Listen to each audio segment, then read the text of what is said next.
Всем привет! Мы уже 3 недели играем в World of Warcraft Midnight и можно спокойно подвести первые итоги. Дополнение продолжает линию противостояния бездне. После победы над пространством сам Ксалатат стала еще сильнее и теперь напрямую угрожает Азероту. Ее цель проста – поглотить наш мир.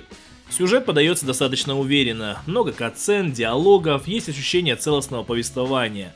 Отдельно радует, что значительная часть истории разворачивается вокруг эльфов крови и троллей Амани. Знакомые фракции, понятный контекст, и это работает на вовлеченность. Но без минусов не обошлось. Снова явный перекос в сторону женских персонажей. Леодрин у эльфов, Зулджара у троллей, сама Ксалатат центральный антагонист.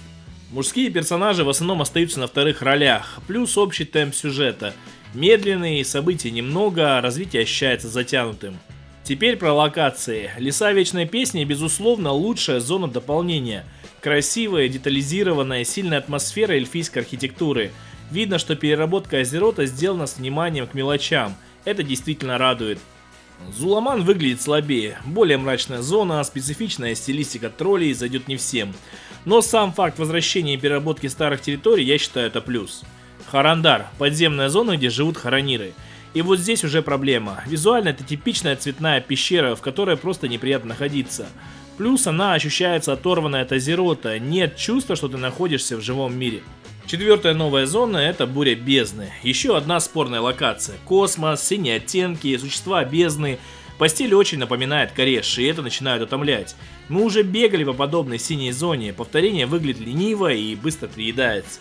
На мой взгляд, было бы гораздо лучше полностью сосредоточиться на Азероте и вместо Харандара и Бури Бездны обновить еще пару регионов, например на Калимдоре. А эти временные зоны в будущем просто станут мертвым контентом.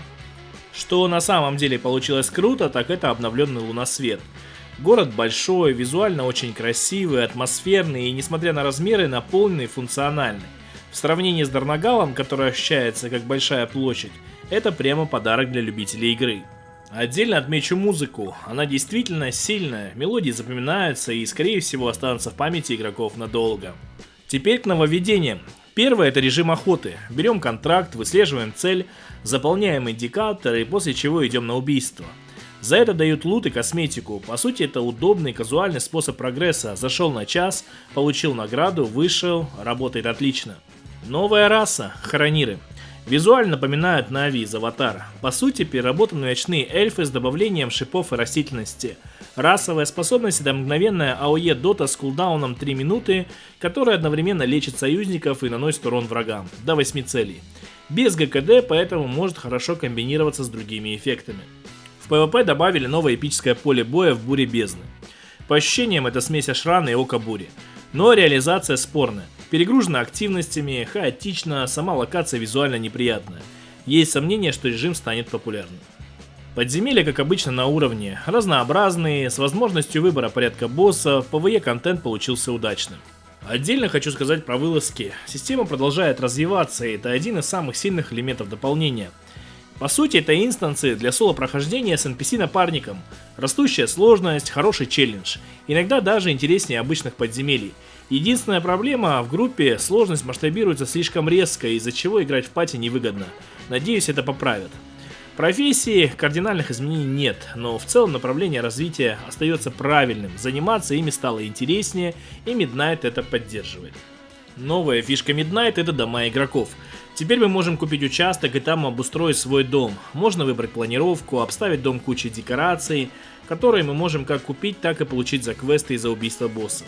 Объектов сотни на любой вкус, но у домов сейчас есть большая проблема.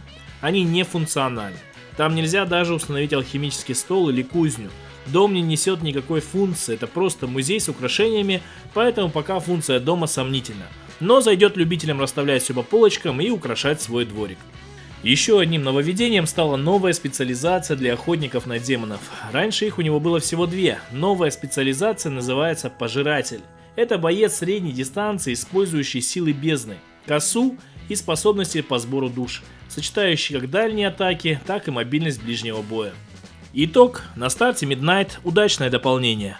Сильный PvE, хорошие локации, правда с оговорками, интересная охота, отличные вылазки. PvP, к сожалению, почти не развивается и остается в прежнем состоянии.